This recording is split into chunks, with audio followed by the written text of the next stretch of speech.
No one expected him to come home early that day. Not the workers, not the guards, and definitely not his wife. The millionaire, Mr. Jonathan Hale, was known for his busy life. Meetings, flights, deals. Most days, he came home late at night, sometimes after midnight. But that afternoon, something felt different. His meeting ended early. For the first time in years, his schedule was empty. No calls, no plans, just silence. He sat in his car for a moment, outside the big iron gate of his mansion. The house looked the same as always. Big, quiet, perfect, but his chest felt heavy. Jonathan did not know why, but his heart felt uneasy, like something bad was waiting inside. The gate opened slowly. The guards nodded with respect. Jonathan drove in. He parked the car and stepped out. The house was too quiet. No music, no laughter, no voices. Usually, the maid worked in the kitchen at this time. The gardener would be outside. The house was never this silent. Jonathan walked inside. The marble floor was cold under his shoes. The air felt tense. Then he heard it. A sound. A loud, angry voice. It came from upstairs. It was a woman's voice. Sharp, cruel, full of rage. Then another sound. A child crying. Jonathan stopped walking. His heart skipped a beat. Why was a child crying in his house? He listened closely. The woman shouted again. You are dirty. Don't touch anything. The words cut deep. Jonathan's hands slowly turned into fists. He moved toward the stairs, step by step. Quiet. Careful. The crying grew louder. So did the shouting. Each step made his chest tighter. When he reached the top of the stairs, he saw the door at the end of the hallway. It was open. Light came from inside. Jonathan walked closer. Then he saw it. His wife, standing over a small black girl. The child could not be more than 8 years old. She was thin, scared, crying. The girl was on the floor. Jonathan's wife lifted her foot and kicked the child. Hard. The girl cried out in pain and fell to her side. Jonathan froze. Time stopped. His breath caught in his throat. He had seen many things in his life. Business fights, greedy people, fake smiles. But never this. Never cruelty like this. His wife's face was twisted with anger. Get up, she shouted. You don't belong here. The child tried to stand but fell again. Tears ran down her face. Jonathan's mind raced. Who was this child? Why was she here? And how could his wife do this? He felt sick, but he did not walk in yet. He stayed in the shadow, watching, listening. His heart was pounding. The woman grabbed the child's arm. Your kind should know their place, she said. Jonathan felt something break inside him. His vision blurred. Then he heard another voice. Soft, shaking. Please, madam, please don't hurt her. A black woman ran into the room. The maid. She dropped to her knees. Tears in her eyes. That is my daughter, she cried. She did nothing wrong. Jonathan's wife laughed.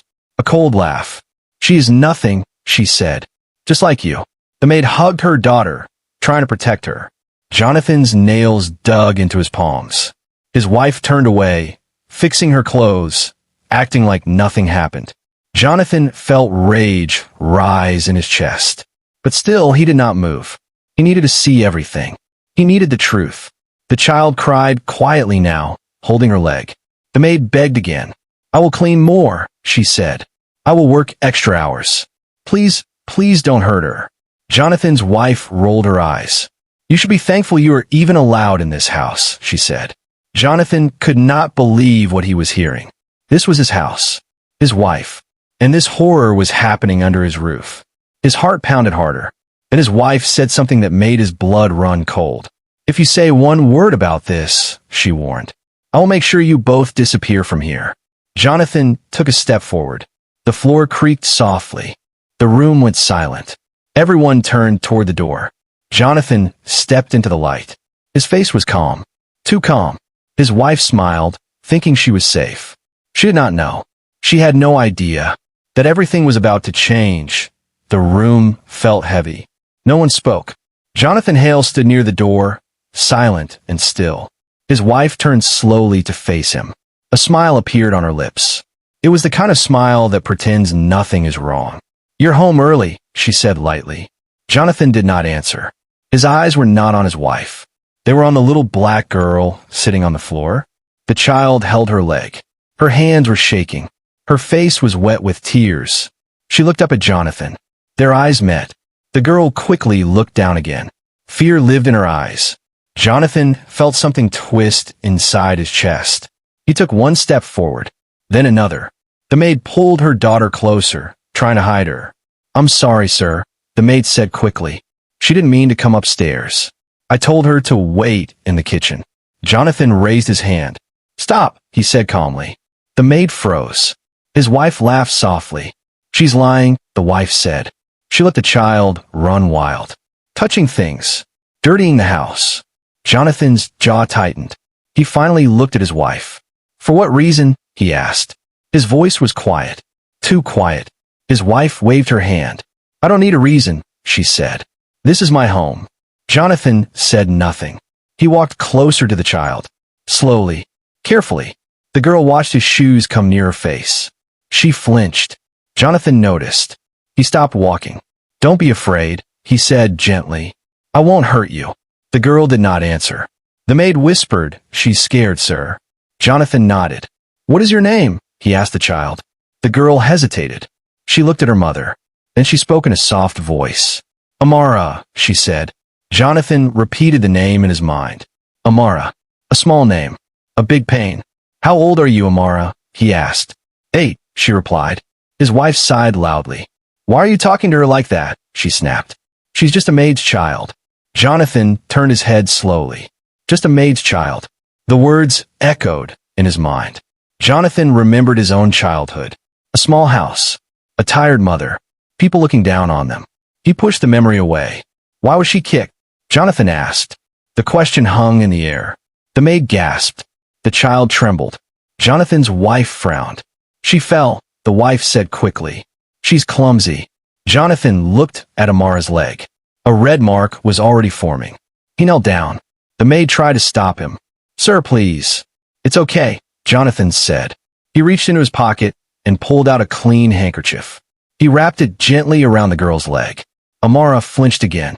Jonathan paused. "Did I hurt you?" he asked. She shook her head. "No, sir," she whispered. Jonathan felt anger burn deep inside him. His wife crossed her arms. "You're making this bigger than it is," she said.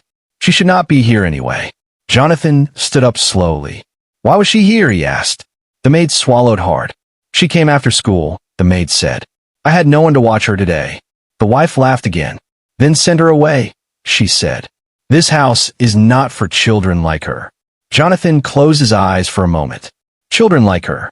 He opened them again. "Did she break anything?" he asked. "No," the maid said quickly. "She touched nothing." Jonathan turned to his wife. "Did she steal?" he asked. "No," the wife replied. "Did she insult you?" he asked. "No," she said again. Jonathan nodded slowly. "Then why did you kick her?" he asked. The wife's face changed. Her smile disappeared.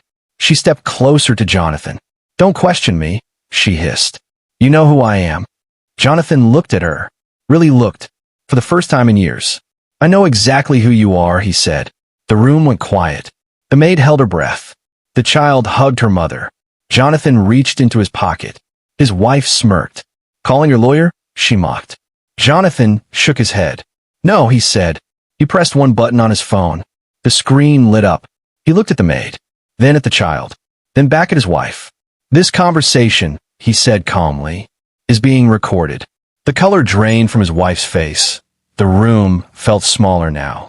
The walls stood quiet, like they were listening. Jonathan's phone screen was still glowing in his hand. The word recording hung in the air like smoke. The maid's legs trembled. She held her daughter tightly, like someone could take her away at any moment. Jonathan's wife broke the silence first. "You wouldn't dare," she said. Her voice was sharp, but her eyes were not steady. Jonathan said nothing. He slipped the phone back into his pocket. The maid spoke softly. "Sir, please," she said. "I don't want trouble." Jonathan looked at her. "You didn't create trouble," he said calmly. "It was already here." The maid shook her head. "You don't understand," she whispered. "People like me, we don't speak." Jonathan frowned. "What do you mean?" he asked. She looked down at the floor. For a long moment, she did not answer. His wife rolled her eyes.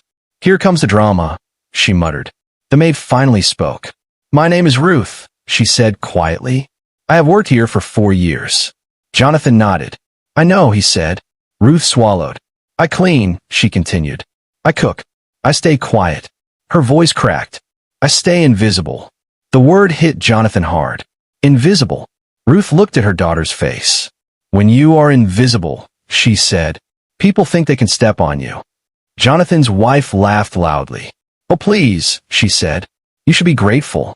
This job feeds you." Ruth flinched. "Yes," she said quickly. "I am grateful." Jonathan noticed how fast she agreed. "Too fast." "Is that why you stay silent?" he asked. "Because you're grateful?" Ruth did not answer. Her silence was loud. Jonathan looked at Amara. The girl was no longer crying.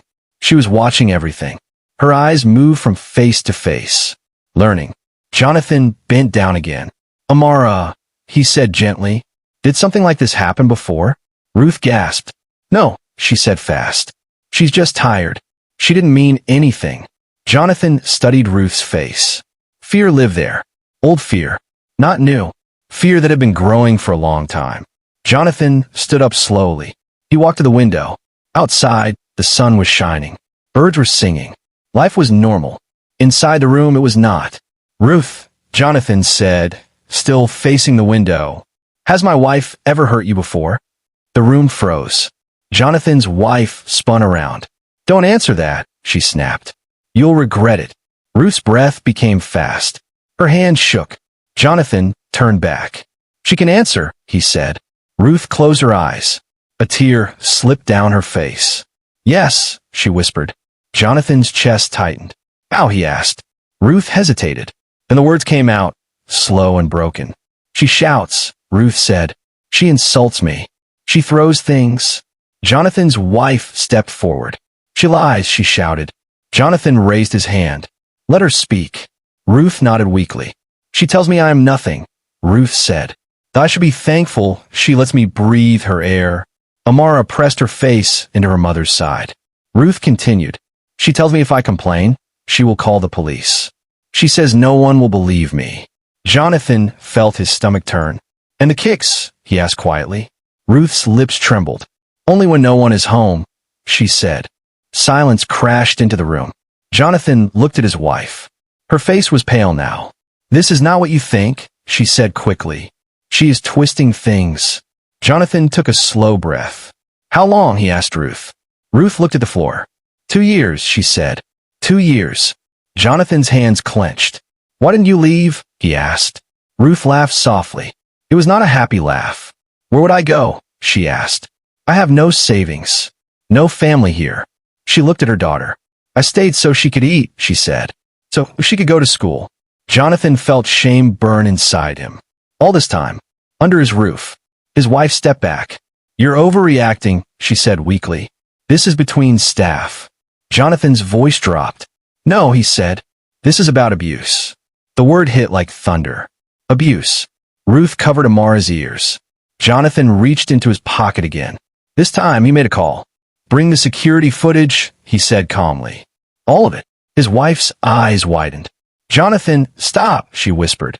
He looked at her. Cold. Firm. "This," he said, "is far from over." The room felt cold. Not because of the air, but because of Jonathan's voice. "Bring the security footage," he had said. Calm. Clear. Final. His wife stood frozen. For the first time, she did not look powerful. She looked scared. "Jonathan," she said softly, changing her tone, "you're making a mistake." Jonathan did not answer. He walked to the chair near the wall and sat down slowly, like a judge taking his seat. Ruth stood still, holding Amara close. Her heart was beating fast. She had spoken too much. She knew that. Her whole life, she had learned one rule. Speak less. Survive more. Jonathan looked at her. "You did the right thing," he said. Ruth's eyes filled with tears. No one had ever told her that before. Jonathan's wife laughed nervously. "This is insane," she said. "You believe a maid over your own wife." Jonathan looked up at her. "You stopped being my wife the moment you hurt a child," he replied. The words landed hard. She took a step back. "That girl is nothing to us," she snapped. "She doesn't belong in our world." Jonathan stood up. Slowly. You don't decide who belongs, he said. And you never did. He walked toward the door. The sound of footsteps echoed in the hallway. 2 security guards entered the room. Tall. Serious. Jonathan pointed to Ruth and Amara. They are under my protection, he said. No one touches them. Then he looked at his wife. And she, he said calmly, is not to leave this room. The guards exchanged a look. Yes, sir, one of them replied. Jonathan's wife laughed again, louder this time. You think you can control me? She shouted. This house is half mine. Jonathan turned. Not anymore, he said. Her smile vanished. What do you mean? She asked. Jonathan pulled out his phone. He tapped the screen. You signed power of attorney 3 years ago, he said. You trusted me. Her breathing changed. That was for business, she said quickly. Jonathan nodded. Yes, he replied. And abuse is bad for business. Ruth watched in shock. She had never seen this side of him. Not the rich man. Not the quiet husband. But the protector. Jonathan turned to Ruth. How long has she kept you late at night? He asked. Ruth hesitated. Sometimes midnight, she whispered. Sometimes later. Jonathan clenched his jaw. And she never paid extra? He asked. Ruth shook her head. No, sir. Jonathan looked back at his wife. You broke the law, he said calmly. Many times. The wife raised her voice. I gave her food, she shouted. I gave her work. Jonathan stepped closer. You used her fear, he said. That is not kindness. The guards shifted their weight. The room felt tense. Then a soft sound broke the silence. A small sniff. Amara. She looked up at Jonathan. Sir, she whispered. Are we in trouble? Jonathan kneeled down in front of her. He looked her in the eyes. No, he said gently. You are safe now. Amara's lip trembled. But she said we will be thrown out, she whispered. Jonathan shook his head. No one is throwing you out, he said. Not today. Not ever. Ruth's knees almost gave way. She covered her mouth. Jonathan stood up again. A guard spoke. Sir, the footage is ready. Jonathan nodded. Play it, he said. A screen on the wall lit up. The video began. It showed the hallway, the stairs, the room. Clear. Too clear. Ruth gasped. Amara hid her face. Jonathan's wife stepped back slowly. On the screen, her image appeared. Shouting, pointing, kicking. The truth played in silence. No lies. No escape. Jonathan did not blink. When the video ended, the room was dead quiet. The wife fell into the chair. Her voice shook. Jonathan, please, she said. We can fix this. Jonathan looked at her. You don't fix cruelty, he said. You end it. He turned to the guards. Call my lawyer, he ordered. And social services. The wife screamed. No, you can't do this. Jonathan's face stayed calm. I already did, he said. Ruth held Amara tightly. Jonathan walked toward them. This is not the end, he said softly. This is the beginning. He looked at his wife one last time. And you, he added, will face every consequence. The house was no longer quiet. Fullness hung. Footsteps echoed. Voices filled the halls. The truth had escaped the room. Jonathan stood near the window, watching the guards move. His lawyer was on the way. So were others. Ruth sat on the sofa, holding Amara close. Her hand still shook. She had lived in fear for years. Now fear was changing sides. Jonathan's wife paced the floor. This is crazy, she said again and again. You are ruining our life. Jonathan did not look at her. You ruined it yourself, he replied. She stopped walking. You will regret this, she said quietly. Jonathan finally turned. No, he said. You will. A knock came at the door. Strong. Official. The guards opened it. 2 people entered. A woman in a dark jacket. A man with a file in his hand. Social services. Ruth gasped. She stood up quickly. Please, she said, panic in her voice.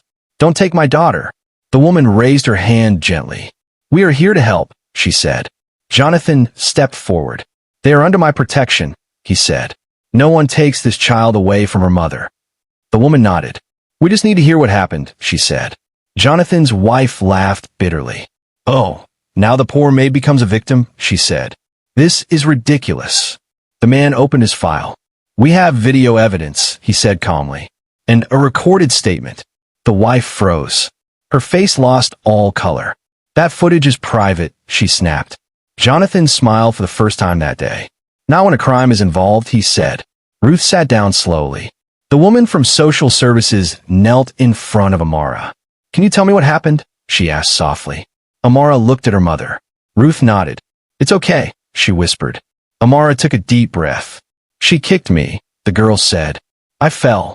She said I was dirty. The woman wrote everything down. Jonathan's wife screamed. She's lying. Jonathan's voice cut through the room. Enough, he said. The man closed the file.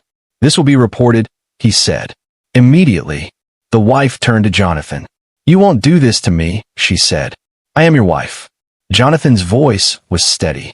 You stopped being that when you chose cruelty, he replied. Another knock came. This one louder. The door opened again. A reporter stood outside. Camera ready. Someone had leaked the story. Jonathan's wife staggered back. No, she whispered. The reporter spoke. We received information about child abuse inside this home, he said. Is it true? Jonathan stepped forward. Yes, he said, and I will cooperate fully. The wife screamed. You're destroying me. Jonathan looked at her. You destroyed yourself, he replied. The camera turned toward Ruth. She tried to hide her face. Jonathan stepped in front of her. No pictures of them, he said firmly. The reporter nodded. Understood, he said. The guards escorted the reporter outside, but it was too late. The story was already alive. Phones buzzed again. Jonathan's assistant called. Sir, the voice said, your wife's charity board has called an emergency meeting. Jonathan closed his eyes. So, it begins, he said softly. The wife dropped into a chair. Her voice broke. I didn't think it mattered, she whispered.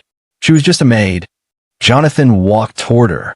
That, he said, is why you're losing everything. He turned to Ruth.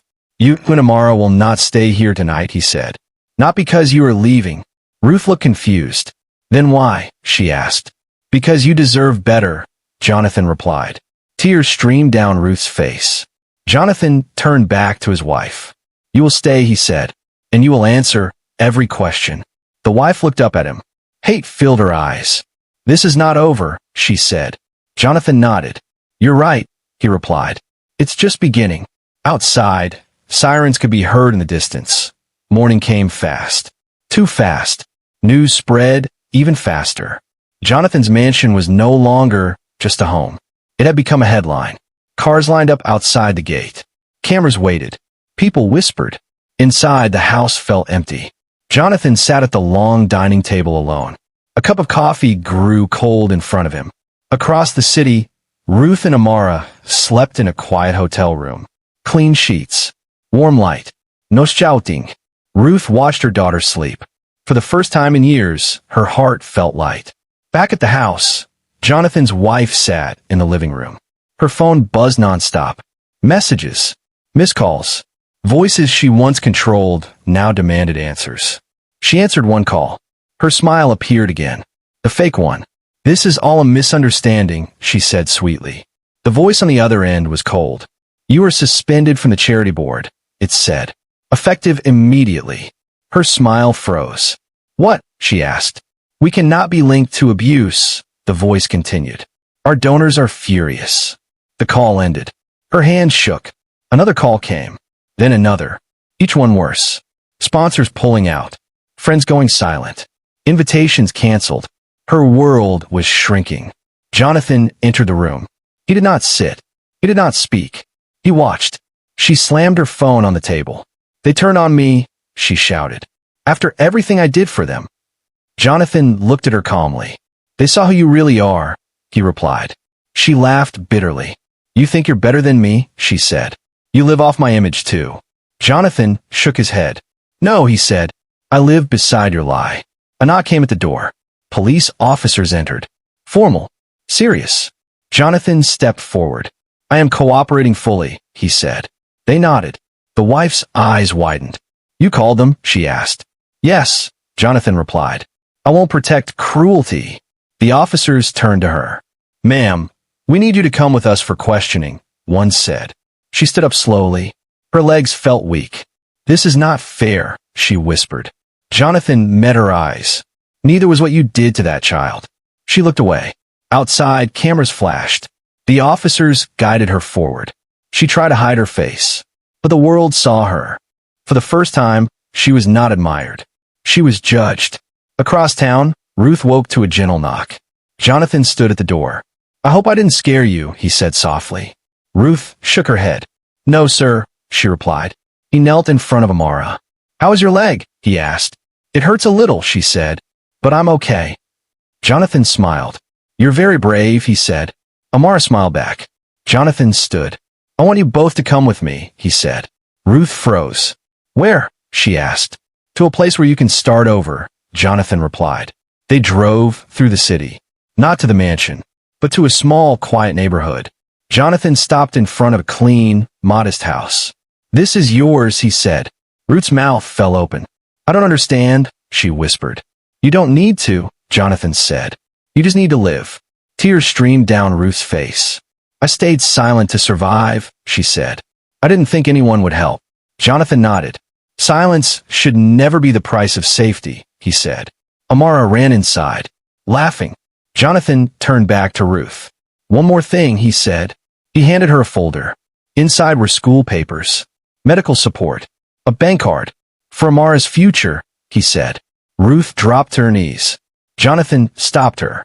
"Stand," he said gently. "You are not beneath anyone." That evening, Jonathan sat alone again. But this time the silence felt right. His phone buzzed. A message from his lawyer. Divorce proceedings filed. Assets frozen. Charges moving forward. Jonathan closed his eyes. Not in pain. In relief. He looked out the window. Justice was not loud. It was steady. But one final decision remained. And it would shock everyone. The courtroom was full. Too full. People whispered as cameras clicked outside. Jonathan Hale sat quietly in the front row. His face was calm. His back straight. Across the room, his wife sat alone. No friends. No supporters. Just her lawyer and fear. Ruth sat behind Jonathan with Amara. The girl wore a simple blue dress. Her leg had healed, but her eyes still remembered. Jonathan turned slightly. "You okay?" he asked softly. Amara nodded. "Yes, sir." Ruth smiled at her daughter. This room used to scare her. Today it did not. The judge entered. Everyone stood. The case began. The video played. Again. Clear. Cold. Undeniable. The courtroom stayed silent. No one defended the woman in the video. Not anymore. Jonathan's wife stared at the floor. Her hands trembled. The judge spoke. "The evidence is clear," he said. "This is abuse. This is misuse of power." Jonathan felt no joy. Only truth. The sentence was given. Community service. Public apology. Permanent removal from all charities. A criminal record that would never disappear. The gavel struck. It was over. Outside, reporters rushed toward Jonathan. "Mr. Hale," one shouted, "why did you turn against your own wife?" Jonathan stopped. He looked straight into the camera. "I didn't turn against my wife," he said. "I stood with a child." The words spread fast. Across phones. Across screens. Across the world. That same day, Jonathan made another announcement. He stood on a small stage. No fancy lights. No big crowd. Just truth. "I'm starting a foundation," he said. "For children of workers. For voices that were forced into silence." People listened. Some cried. Some clapped. Ruth watched from the side. She never imagined her pain could help others. After the event, Jonathan walked with Ruth and Amara to their car. Amara looked up at him. "Sir," she asked, "why did you help us?" Jonathan knelt beside her. "When I was young," he said, "people looked down on my mother." Amara listened closely. "She cleaned houses," he continued. "She stayed quiet so I could eat." He smiled softly. "I promised myself," he said, "if I ever had power, I would use it right." Amara hugged him. Ruth wiped her tears. Weeks passed. Life changed. Ruth went back to school. She learned new skills. She smiled more. Amara started at a new school. She made friends. She laughed loud. One evening, Jonathan visited their home. Dinner was simple, but warm. Ruth served food, not as a maid, as a host. Jonathan looked around. This small house felt more alive than his mansion ever did. "You didn't just change our lives," Ruth said. "You reminded us we matter." Jonathan shook his head. You mattered before, he replied. I just listened.